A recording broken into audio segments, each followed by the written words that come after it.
Oke, kali ini kita kembali dengan channel perjalanan berbenah diri, dimana kali ini saya ingin berbagi persepsi pandangan terkait cerita kita keimanan. Keimanan, asal kata iman, iman, percaya. Percaya terhadap apa?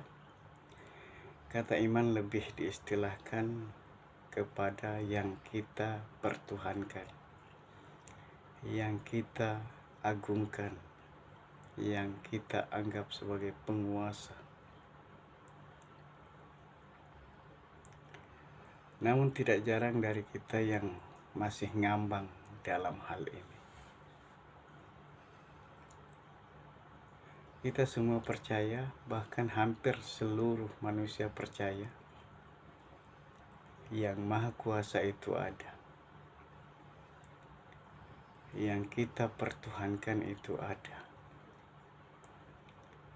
Bahkan kita percaya bahwa yang Maha Kuasa yang mengatur segalanya. Meskipun sebutannya berbeda-beda terhadap perbedaan komunitas, perbedaan suku, perbedaan agama, tetapi hampir dari seluruh keberadaan makhluk ini, khususnya manusia, mengimani adanya yang maha, di mana yang merupakan pengatur dari segala keberadaan semesta ini. Tetapi tidak bisa dipungkiri banyak dari kita yang sebenarnya ngambang terhadap siapa yang diimani. Semua memiliki sebutan, semua bisa menyebutnya, tetapi apa yang disebutkan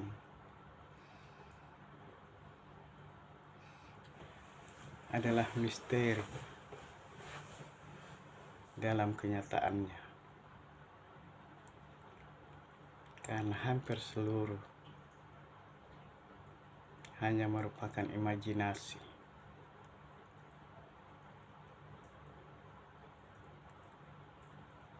Menurut saya ini sesuatu yang ngambang,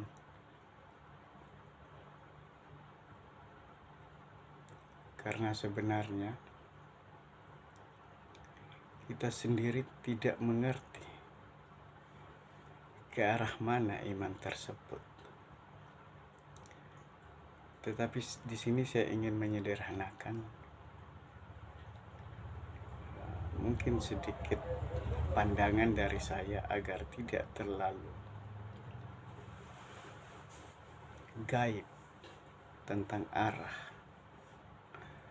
dari apa yang kita imani tersebut. Artinya ketika kita memulai dari dasar ini,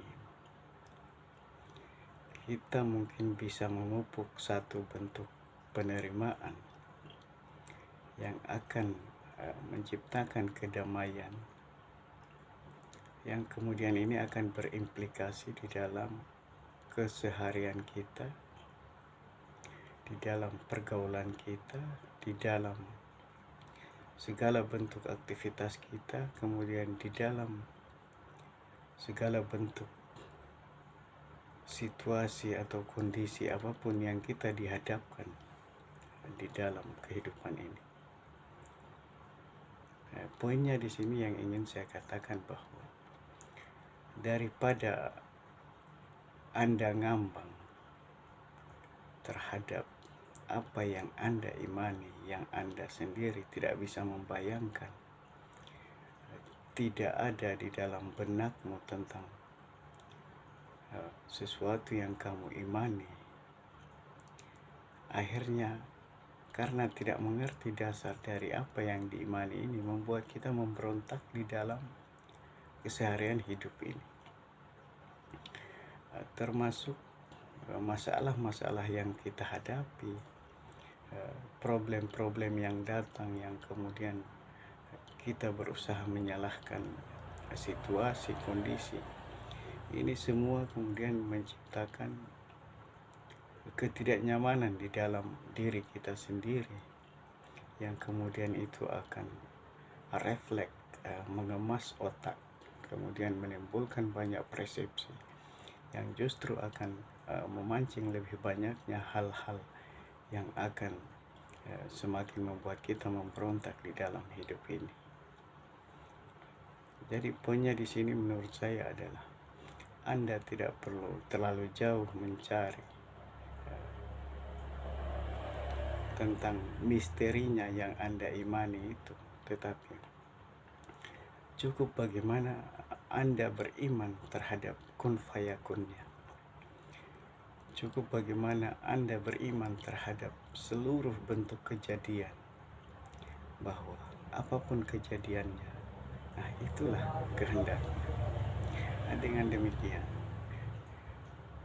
ketika kita mulai menerapkan hal yang sederhana ini, tetapi justru akan membuat satu langkah perdamaian dengan keadaan kita, satu langkah perdamaian dengan seluruh bentuk kehendak dari yang kita anggap sebagai penguasa.